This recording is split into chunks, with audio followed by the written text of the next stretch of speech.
Assalamualaikum warahmatullahi wabarakatuh. Selamat pagi, perkenalkan saya dengan Krisna Wahyu Pratiwi, CGP Angkatan 10 Kabupaten Langkat. Kali ini saya ditemani oleh rekan sejawat saya, Ibu Teresia Silaban. Beliau adalah guru kelas 6 SD Negeri 050656 Stabat. Selamat pagi Bu Kara. Selamat pagi Bu Rina. Bagaimana kabarnya hari ini Bu? Baik Bu. Alhamdulillah baik ya Ibu. Baik, hari ini saya akan mengadakan percakapan dengan Ibu mengenai praobservasi ya Bu, dimana nanti saya akan mengamati proses pembelajaran Ibu yang akan Ibu lakukan di dalam kelas. Saya akan melakukan supervisi di kelas Ibu, dimana nanti tujuan supervisi ini adalah untuk mengetahui dan mengevaluasi proses pembelajaran yang Ibu Kara lakukan di dalam kelas.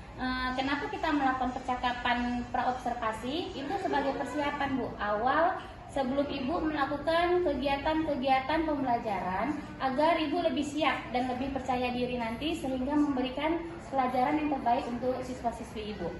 Nah, ada beberapa pertanyaan yang ingin saya ajukan berkaitan dengan tujuan pembelajaran dari Ibu Kara. Jadi tujuan pembelajaran yang ingin Ibu capai itu dalam pembelajaran ini apa Ibu? Baik Bu, yang pertama saya ingin peserta didik itu mengetahui terjadinya proses gerhana matahari, dan berikutnya peserta didik dapat mengidentifikasi bagaimana sih proses terjadinya gerhana matahari berdasarkan minat dan bakatnya. Jadi berdasarkan apa yang dia ketahui Bu. Nanti saya akan menampilkan video pembelajaran. Jadi saya juga akan menyediakan media pembelajaran. Jadi nanti ada dua pilihan. Jadi ada siswa yang melihat dengan audio visual dan juga ada yang menggunakan alat peraga. Oh, jadi tujuan pembelajaran dari Ibu Kara ini adalah siswa mampu menjelaskan bagaimana terjadinya gerhana matahari. Juga siswa mampu mengidentifikasi mengenai gerhana matahari ya Ibu ya.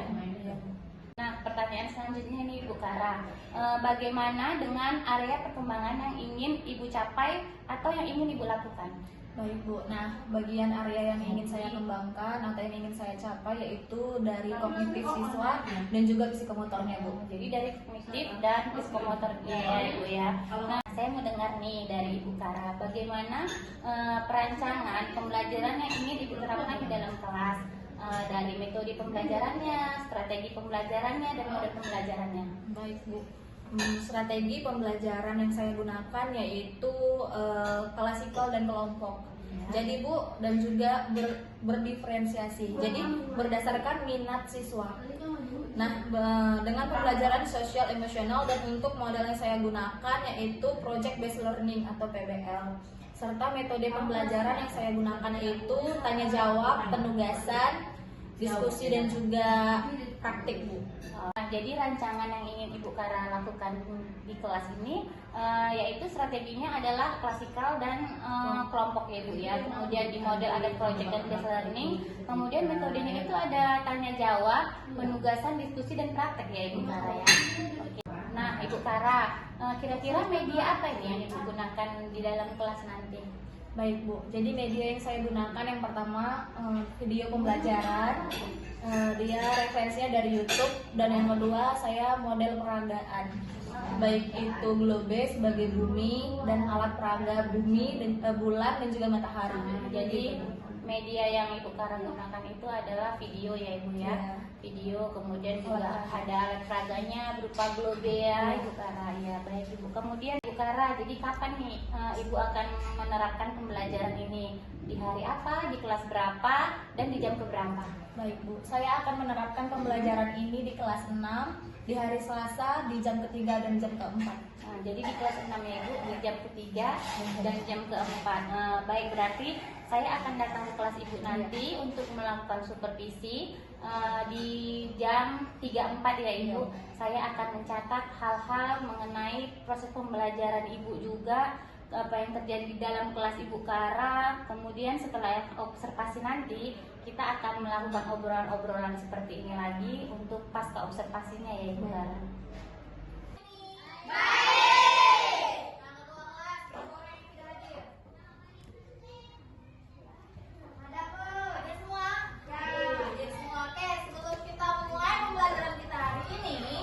Baiknya kita berdoa. Ketua kelas silakan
bulan, dan bumi haruslah tepat segaris, seperti ini. Pada kasus gerhana matahari, bulan bisa saja hanya menutupi sebagian cahaya matahari.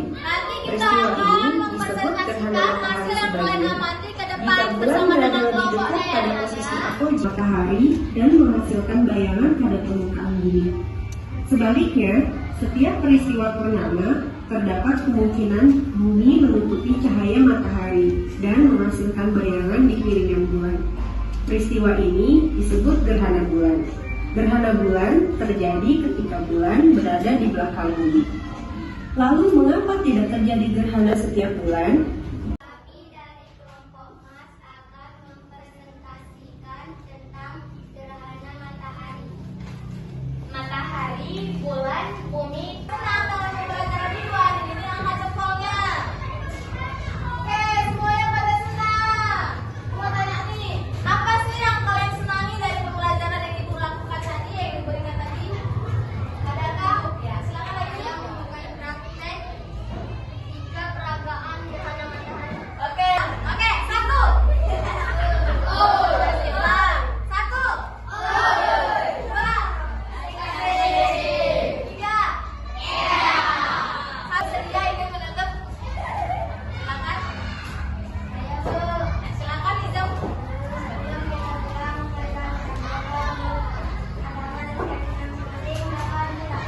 Nah, tadi kita sudah melakukan observasi di kelas ibu, saya juga sudah supervisi di kelas ibu. Jadi gimana nih perasaan ibu setelah melakukan observasi tadi? Baik Bu, sejujurnya tadi di awal proses pembelajaran karena ada ibu, saya merasa tegang ya Bu, saya merasa grogi gitu. Baru di pertengahan proses pembelajaran saya sudah mulai santai, sudah mulai rileks karena sebelumnya saya sudah mempersiapkan apa-apa saja yang akan saya sampaikan kepada anak-anak. Dan di akhir dari proses pembelajaran saya semakin lebih rileks lagi Bu, semakin enjoy gitu Bu menjalani proses pembelajaran ini.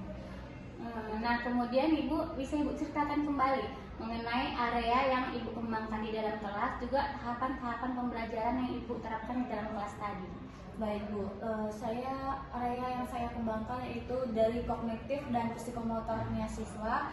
Nah, kenapa saya ingin mengembangkan lagi pengetahuan siswa? Bagaimana sih siswa tahu peristiwa dari gerhana matahari melalui praktek langsung dan juga melalui video pembelajaran.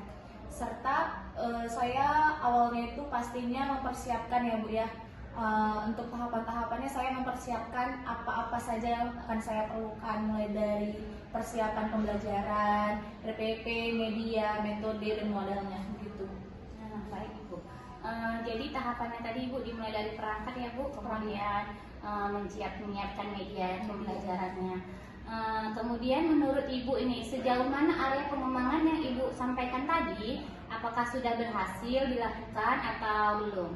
Baik Bu, menurut saya proses pembelajaran yang tadi saya bawakan sudah berhasil dibuktikan dari peserta didik yang aktif ya Bu ya, aktif ketika saya memberikan pertanyaan, bahkan saya menyuruh untuk mempresentasikan hasil dari diskusi kelompok mereka. Baik Ibu, jadi menurut Ibu semuanya sudah baik ya Ibu ya, sudah berjalan lancar. Kemudian apa ini Bu kendala-kendala yang Ibu hadapi ketika melakukan pembelajaran tadi? Baik Bu, kalau dari kelas saya tadi, dari proses pembelajaran yang saya bawakan tadi, mungkin Ibu ya, yang saya rasakan itu kendalanya itu di media sih Bu ya. Karena dari yang saya bawakan ternyata medianya belum cukup Bu untuk jumlah siswa, karena tadi dibagi ke dalam 4 kelompok sehingga satu kelompok kekurangan media pembelajaran. Jadi mungkin saya harusnya lebih mempersiapkan diri lagi, lebih banyak lagi mempersiapkan media begitu. Nah Ibu, jadi rencana kedepannya ini Ibu mau bagaimana? Oke baik Bu, rencana kedepannya saya akan memperbaiki proses pembelajaran saya. Ya, dari kekurangan yang saya sebutkan tadi Bu, saya akan lebih lagi mempersiapkan diri dalam media pembelajaran. Jadi lebih bervariatif menyiapkan media pembelajaran sehingga peserta didik itu lebih antusias belajar di dalam kelas saya. Baik Ibu, mudah-mudahan apa yang Ibu rencanakan itu nantinya bisa terrealisasi dengan baik ya Bu, hingga siswa-siswa kita juga belajarnya lebih semangat, juga lebih aktif ya Ibu Tara ya. Nah, jadi Ibu Kara kira-kira kapan ini akan melakukan rencana yang Ibu sebutkan tadi? Baik Bu, rencana saya akan melakukannya minggu depan Bu. Secepatnya ya Bu ya, karena makin cepat makin baik ya Ibu.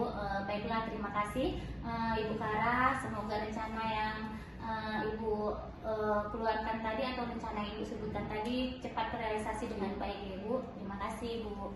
Selanjutnya saya akan berikan kesempatan kepada pengajar praktik untuk memberikan umpan balik terkait dengan kegiatan percakapan pasca observasi atau mungkin kegiatan observasi. Penjelasan dari Ibu Krisna dan mengamati Ibu Krisna itu sudah luar biasa sekali ya Ibu. Ibu Kara juga luar biasa sekali pada saat melakukan pembelajaran di kelas. Waktu proses coaching juga Ibu sudah menanyakan sesuai dengan alur cerita. Dan area pengembangannya juga luar biasa. Kemudian juga langkah-langkah selanjutnya juga sudah diutarakan oleh Ibu Kara melalui pertanyaan-pertanyaan dari Ibu Krisna tadi. Baik, itu saja yang saya bisa sampaikan dan terima kasih juga saya ucapkan. Tetap semangat Ibu Krisna dan Ibu Kara. Terima kasih. Baik, terima kasih kepada Ibu PP yang sudah menyampaikan umpan baliknya. Demikianlah supervisi akademik yang telah saya bawakan hari ini, yang dimulai dari pra-observasi, kemudian dilanjutkan dengan observasi, dan diakhiri dengan pasca observasi. Terima kasih.